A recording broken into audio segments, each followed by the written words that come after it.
नमस्कार बच्चों, आप सभी का हमारे YouTube चैनल पर स्वागत है। आज की वीडियो में हम लोग प्रॉफिट एंड लॉस के एक और कंसेप्ट को समझेंगे। आइए प्रश्न के द्वारा इसको समझते हैं। देखिए, इसमें प्रश्न है कि दो वस्तुओं का क्रय मूल्य 2000 रुपया है। दो वस्तुओं का कुल क्रय मूल्य 2000 रुपया है। इनमें से एक को 12% के लाभ पर बेचा गया और दूसरे को 12% की हानि पर बेचा गया। यदि पूरे लेन देन में 1.2% का लाभ होता है तो लाभ वाली वस्तु का क्रय मूल्य ज्ञात कीजिए। तो देखिए, पहली वस्तु को 12% के लाभ पर बेचा गया है, तो यहां पे लिख लेना है 12।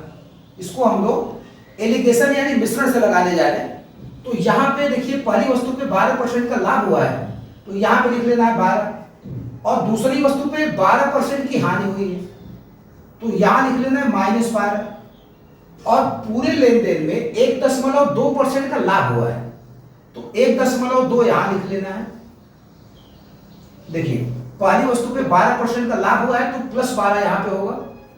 दूसरे पे 12% की हानि हुई है तो -12 यहां पे होगा। और पूरे लेन देन में 1.2% का लाभ हुआ है तो 1.2 यहां होगा। बस ये याद रखना है कि हानि के लिए माइनस लिखा जाता है, तो ये माइनस हो गया। अब इसमें से ये घटाइए, ये छोटा मतलब ये हानि हुई है माइनस है। 1.2 में से 12 घटाएंगे तो ये पहले से ही ऋण है, ये इसमें जुड़ जाएगा। 1.2 में 12 जब जोड़ देंगे तो 12 13.2 13.2। 12 में से 1.2 घटाइए, 12 में से 1.2 घटा देंगे तो ये हो जाएगा 10.8। अब ये दोनों वस्तुओं के क्रय मूल्य का अनुपात हो गया 13.2:10.8। ये दोनों वस्तुओं के क्रय मूल्यों का अनुपात हो गया। ये दशमलव से दशमलव कट जाएगा तो हो जाएगा 132:108। यदि इसको हम लोग 12 से काट दें तो ये 11 बार में कट जाएगा और ये 12 9 108, ये 9 बार में कट जाएगा। यदि दोनों को 12 से काट दिया जाए तो ये 11 बार में कटेगा, ये 9 बार में, तो ये क्रय मूल्यों का अनुपात हो गया। तो दोनों को यदि जोड़ दिया जाए तो कुल क्रय मूल्य हो जाएगा 11 9 20। 11 और रेशियो 9 जो है ये क्रय मूल्यों का अनुपात आया है। तो यदि इन दोनों को जोड़ दिया जाए तो टोटल क्रय मूल्य कितना हो गया 20। अब इसी 20 की वैल्यू, क्रय मूल्य 2000 दिया है टोटल, इसी 20 की वैल्यू 2000 दिया हुआ है, तो 20 की वैल्यू 2000 होगी। तो एक की वैल्यू कितनी हो जाएगी 100। एक जीरो से एक जीरो कट जाएगा और 2 से काट देंगे 200 को तो 100, तो एक की वैल्यू 100 हो गई। अब कह रहा है कि लाभ वाली वस्तु का क्रय मूल्य बताइए। तो ये लाभ वाली वस्तु देखिए यही है, इसका क्रय मूल्य जो है 11 है यहाँ पे, ये हानि वाली वस्तु का क्रय मूल्य है। तो लाभ वाली वस्तु का क्रय मूल्य कितना है 11। तो एक की वैल्यू 100 है तो 11 की वैल्यू 1100 हो गया। यानी इसका देखिए पहला ऑप्शन सही है, लाभ वाली वस्तु का जो क्रय मूल्य है वो 1100 रुपया है। तो ये क्वेश्चन हम लोगों का समाप्त हुआ। आइए उसी टाइप का एक और प्रश्न देखते हैं ताकि पूरा कंसेप्ट अच्छे से क्लियर हो जाए।